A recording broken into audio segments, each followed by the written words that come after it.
Hello guys, and in today's video I will show you how to control volume on your Samsung Galaxy 6 watch. Let's get started, but don't forget to follow to see more useful content.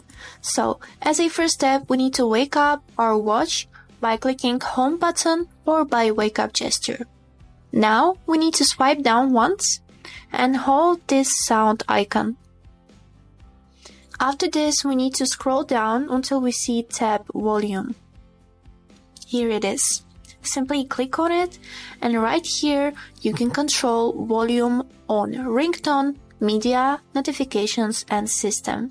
For example, I want to make the volume of media lower. I click on the media, and by turning this circle around the watch, I can control the media volume.